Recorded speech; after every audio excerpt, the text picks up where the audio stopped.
નમસ્કાર મિત્રો ગઈકાલે આપણે ભારતમાં શિક્ષણ ક્ષેત્રે જે ભ્રષ્ટાચાર છે, ભ્રષ્ટાચારની ગંગોત્રી, એના સંદર્ભમાં વાત કરી હતી. આજે પણ આપણે શિક્ષણ નીતિની વાત કરવાની છે, પણ જુદી શિક્ષણ નીતિની વાત કરવાની છે. શિક્ષણની વાત કરતા પહેલા એકાદ બે ઉદાહરણો આપવા જરૂરી છે. રાજકોટમાં રહેતા એક ભાઈએ એવું વિધાન કર્યું કે અંગ્રેજો ભારતમાં આવ્યા એ પહેલા ભારતમાં 97% લોકો શિક્ષિત હતા. એક ગોદી લેખકે એવું લખ્યું છે કે ભારતમાં 100% સાક્ષરતા હતી. કારણ કે આ વેચાતા લેખકો, જે ભાડુતી લેખકો હોય, ગોદી લેખકો, એમણે માત્ર આધાર વિના લખવાનું, કારણ કે એમની પાસે કાગળ અને કલમ આ બે વસ્તુ જ હોય, મગજ એમણે વાપરવાના હોતા નથી. રાષ્ટ્રીય સ્વયંસેવક સંઘના મોહન ભાગવતે તો પછી જુદી વાત કરી કે આપણી શિક્ષણ પ્રણાલી અંગ્રેજો ચોરી ગયા. આપણી શિક્ષણ પ્રણાલી અંગ્રેજો ચોરી ગયા છે. રાજનાથ સિંહે એક વખત એવું વિધાન કર્યું કે અંગ્રેજી ભાષાએ ભારતને ભારે નુકસાન કર્યું છે. આ વિધાનો બહુ વિચારવા જેવા છે. એક ગોદી લેખકે એવું લખ્યું કે ભારતીય શિક્ષણ પ્રણાલી છે એ સ્ત્રી પોષક રહી છે. આ બધા વિધાનો વિચારવા જેવા છે. અને આ બધા વિધાનો કરનારા મનુવાદના ચોકીદારો છે. આ વિધાનો જે લોકો કરી રહ્યા છે ને, આવા વિધાનો કરવાવાળા લોકો અને સંગઠનોએ ભારતના SC/ST તબક્કાના લોકોને શિક્ષણ પદ્ધતિની જે તીવ્રતમ ગતિ તરફ જઈ રહ્યા છે, એના કારણે આ જુદા જુદા વિધાનો દ્વારા, જુદા જુદા વાક્યો દ્વારા એક પ્રકારની ભ્રમણાઓ પેદા કરી રહ્યા. શું કરે? એક વર્તમાન અનુસૂચિત જાતિ, જનજાતિ, અન્ય પછાત વર્ગના લોકોની શિક્ષણ પ્રત્યેની જે તીવ્ર ગતિ છે, અને એના કારણે કેટલાક ચોક્કસ વર્ગો સામે એક બૌદ્ધિક સ્પર્ધક વર્ગ ઊભો થયો છે. અને એ બૌદ્ધિક સ્પર્ધક વર્ગ જે ઊભો થયો છે ને, એ 1835માં ભારતમાં અમલી બનેલી મેકોલે શિક્ષણ પદ્ધતિનું પરિણામ છે. શું છે? 1835માં ભારતમાં અમલી બનેલી શિક્ષણ પ્રથાનું પરિણામ છે. ભારતમાં ખરેખર તો ત્રાજવા લઈ અને વેપાર કરવા આવેલી પ્રજા આ દેશની શાસક બની જાય, એ જ આ દેશની સૌથી મોટીમાં મોટી નાલીશી કહેવાય. અને એણે શાસક બની અને આ દેશનો ઘણું બધું આપ્યું છે. અહીંથી ઘણું બધું લૂંટી ગયા છે. દ્રવ્યના રૂપમાં લઈ ગયા, પરંતુ એમણે મૂલ્યના રૂપમાં અનેક અનેક અનેક બાબતો આપી છે. એટલે આ સમજવા માટે આપણે થોડોક ઇતિહાસમાં જવું જરૂરી છે. કારણ કે ભારત 562 રજવાડાઓમાં વિભાજિત હતું, બરોબર? અને આખા દેશનું એક સૂત્રી શિક્ષણ નીતિ નહોતી. આ સ્વાભાવિક હોય કે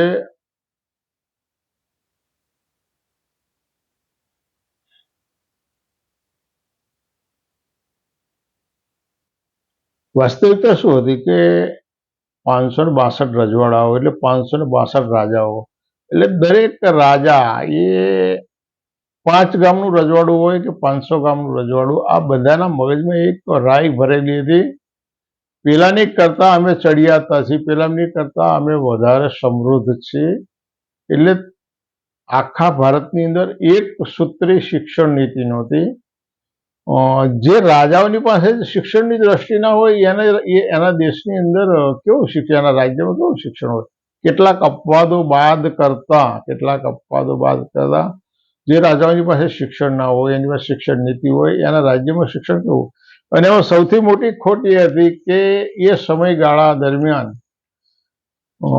ભારતના આદિવાસીઓ, ભારતના દલિતો અને ભારતના શૂદ્રોનો માટે તો શિક્ષણના દ્વાર બંધ હતા. બ્રાહ્મણો તો આ કથિત શૂદ્રો અને આદિવાસીઓને ભણાવવા માટે હમણાં સુધી તૈયાર નહોતા. તો એ વખતે જ્યારે અંગ્રેજો આવ્યા, એ વખતે તો આથી પણ વધારે વિકટ પરિસ્થિતિ હતી. એટલે અંગ્રેજોએ જોયું કે ભાઈ આ દેશની અંદર એક તો ચોક્કસ શિક્ષણ પદ્ધતિ નથી, દેશની અંદર એક સૂત્રતા નથી અને વિશાળ વિશાળ વર્ગ શિક્ષણથી વંચિત છે. સાથે સાથે અંગ્રેજોએ આ દેશની અંદર ચિરંજીવી શાસન સ્થાપીને રહેવું હોય તો સ્થાનિક વહીવટદારો એમની પાસે હોવા જરૂરી હતા.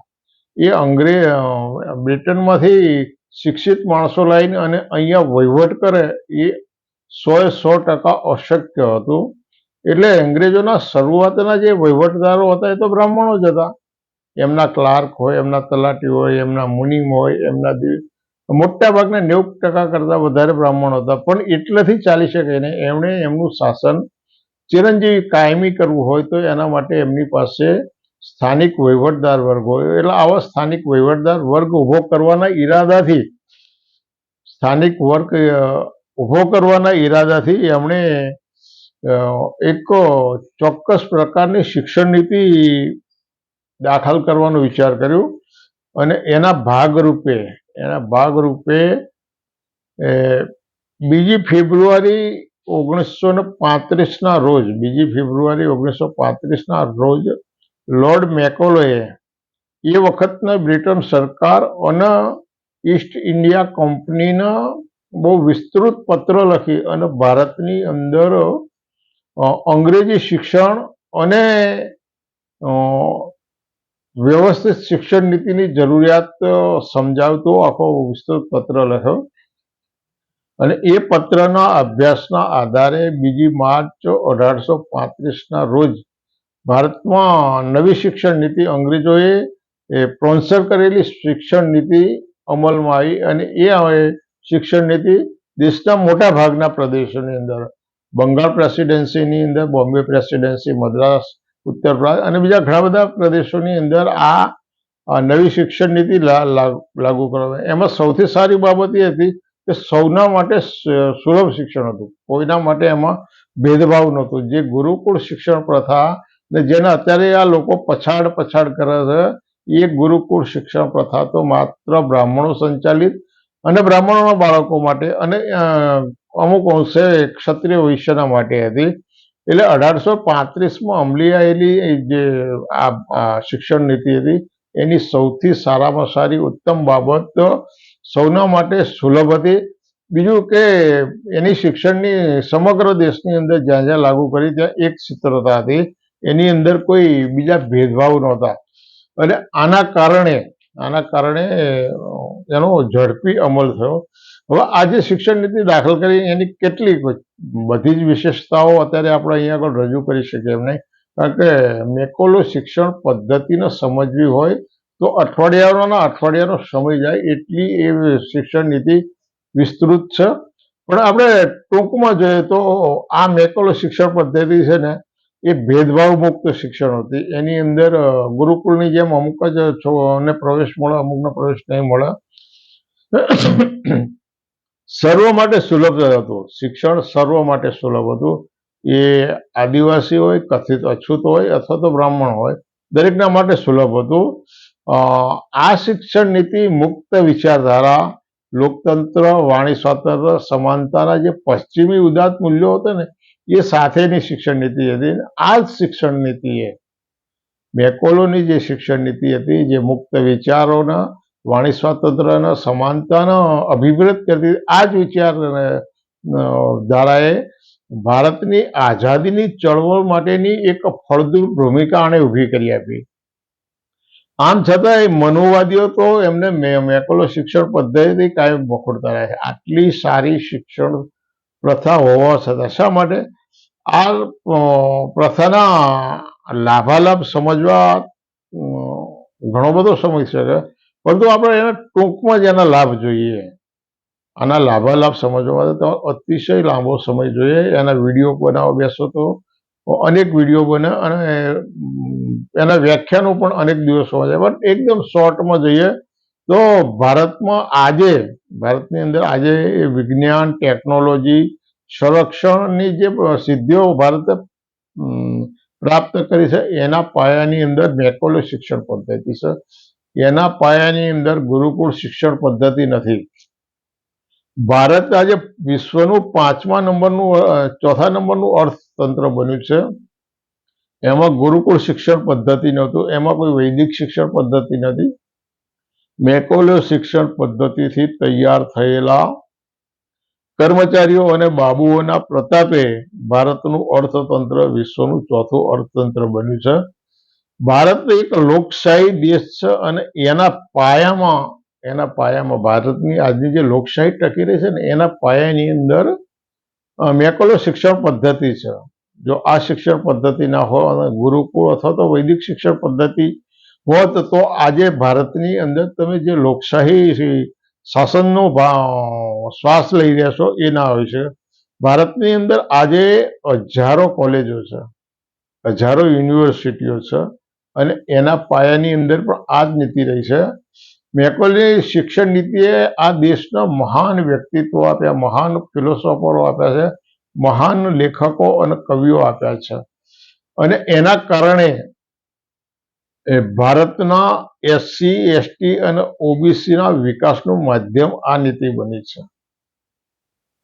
ભારતના SC, ST અને OBCના વિકાસનું માધ્યમ મેકોલે શિક્ષણ પદ્ધતિ બની છે અને એથી આગળ વધી ભારતની અંદર આજે આદિવાસી, અનુસૂચિત જાતિ અને અન્ય પછાત વર્ગોની જે બહુજન રાજનીતિનો જે ઉભાર આવ્યો છે અને એ બહુજન રાજનીતિનો આ દેશના શાસકોએ, મનુવાદીઓએ પણ એનું અનુસરણ કરવાની જરૂર પડી. એની પાછળ મેકોલે શિક્ષણ નીતિ છે. હવે આ આપણે અગાઉ કહ્યું કે આ ખૂબ લાંબી બાબત થઈ શકે, પણ મેકોલે શિક્ષણ પદ્ધતિને સફળતાના થોડાક પુરાવાની વાત કરીએ આપણે તો પુનાની અંદર ફર્ગ્યુસન કોલેજ આ લોકોએ સ્થાપી, અંગ્રેજોએ, અને એ ફર્ગ્યુસન કોલેજે 2 વડાપ્રધાનો આપ્યા દેશના, VP સિંહ અને PV નરસિંહ રાવ. લોકમાન્ય ટિળક, આચાર્ય કૃપલાણી, બાબુભાઈ જસભાઈ પટેલ ગુજરાતના મુખ્યમંત્રી એક વખતના, NS જોશી, નાના સાહેબ ગોર, VD સાવરકર, આ બધી પેદાશો ફર્ગ્યુસન કોલેજની હતી. પ્રેસિડેન્સી કોલેજ કલકત્તામાં સ્વામી વિવેકાનંદ, સુભાષચંદ્ર બોઝ, રાજેન્દ્ર પ્રસાદ, સત્યજીત રે, અમર્ત્ય સેન મહાન અર્થશાસ્ત્રી, જગદીશચંદ્ર બોઝ, બંકિમચંદ્ર ચટ્ટોપાધ્યાય, સિદ્ધાર્થ શંકર રે એક વખતના મુખ્યમંત્રી, જ્યોતિ બસુ એક વખતના મુખ્યમંત્રી, આ પણ પ્રેસિડેન્સી કોલેજના બોલતા પુરાવાઓ છે. એટલે મુંબઈની જે એલિફન્ટ કોલેજ હતી ત્યાં ડૉક્ટર બાબા સાહેબ આંબેડકર, ગોપાલકૃષ્ણ ગોખલે, હોમી ભાભા અણુવિજ્ઞાની, દાદાભાઈ નવરોજી, જમશેદજી તાતા, મહાદેવ દેસાઈ અને મીનુ મસાણી જેવા મહાન વિદ્વાનોએ ત્યાં રહીને શિક્ષણ મેળવ્યું. તો શા માટે આવી શિક્ષણ નીતિને વખોડવામાં આવે છે? શા માટે આવી શિક્ષણ નીતિને વખોડવા? આ પણ નથી વિચારવા જેવી બાબત, કારણ કે વિચારવા માટે એટલા માટે જરૂરી છે કે આ શિક્ષણ પદ્ધતિની વિરુદ્ધમાં વિદ્યાભારતી, મેકોલે શિક્ષણ નીતિની વિરુદ્ધમાં વિદ્યાભારતી અને સરસ્વતી શિશુ મંદિર નામે સ્વદેશી શિક્ષણ સંસ્થાઓ આ દેશમાં મનુવાદી સંગઠનોએ ઊભી કરી છે અને ચાલી રહી છે, અને જે ગુરુકુળ અને વૈદિક શિક્ષણના સુધારેલા વર્ઝન છે. એટલે સૌ પ્રથમ તો તમારે એ વિચારવાનું છે, દર્શક મિત્રો, તમને હું આગ્રહ કરું છું, તમારે વિચારવાનું છે કે મેકોલે શિક્ષણ પદ્ધતિમાં ક્યાં ખોટ છે અને જે નવી રાષ્ટ્રીય શિક્ષણ નીતિ 2020 આવી છે આ બેની વચ્ચે શું તફાવત છે. આ બેનો તફાવત સમજવા માટે તમારે સૌ પ્રથમ મેકોલે શિક્ષણ નીતિ સમજવી પડે, એના લાભાલાભ સમજવા પડે. મેકોલે શિક્ષણ નીતિએ આ દેશને શું નુકસાન કર્યું છે? આ ભારત દેશ આજે વિશ્વની સૌથી મહાન સત્તા બનવા જઈ રહ્યું હોય, ભારત દેશ વિશ્વની સૌથી અગત્યની લશ્કરી તાકાતો પૈકીની એક હોય, ભારત દેશ આજે વિશ્વની મોબાઈલ ટેકનોલોજીની અંદર ટોચ ઉપર હોય, ભારત આજે વિશ્વના અવકાશ સિદ્ધિઓની અંદર ટોચ ઉપર હોય, તો એની પાછળ મેકોલે શિક્ષણ પદ્ધતિ છે, નહીં કે ગુરુકુળ શિક્ષણ પદ્ધતિ. હવે સાથે સાથે 2020ના જુલાઈમાં અમલમાં આવેલી રાષ્ટ્રીય નવી શિક્ષણ નીતિનો તમે અભ્યાસ કર્યો છો? ના કર્યો હોય તો કેમ નથી કર્યો? કારણ કે એ તમારા બાળકોનું ભાવિ ઘડતર કરનારી નીતિ છે. માટે આ બે શિક્ષણ નીતિનો અભ્યાસ કરો અને શું સારું છે અને શું ખરાબ છે એ પણ તમે તારવવામાં જેટલા તો સક્ષમ છો એટલે હું એ અપેક્ષા રાખું તમારી પાસે કે તમે મેકોલો શિક્ષણ નીતિનો અભ્યાસ કરો, રાષ્ટ્રીય નવી શિક્ષણ નીતિનો અભ્યાસ કરો અને એની અંદર શું ખરાબ છે અને શું સારું હોવું જોઈએ અને શું સુધારી શકાય એવો તમે તમારો મત વ્યક્ત કરી શકો છો. બીજા કંઈ ના કરી શકો તો આ ચેનલના તમે સબસ્ક્રાઇબ કરો, તમે કરી હોય તો તમારા મિત્રોને સબસ્ક્રાઇબ કરવા અનુરોધ કરો, સાથે સાથે શેર કરો, કોમેન્ટ કરો અને કોમેન્ટમાં તમારા ઉમદા વિચારો મને જણાવજો. ફરી મળીશું. આવજો.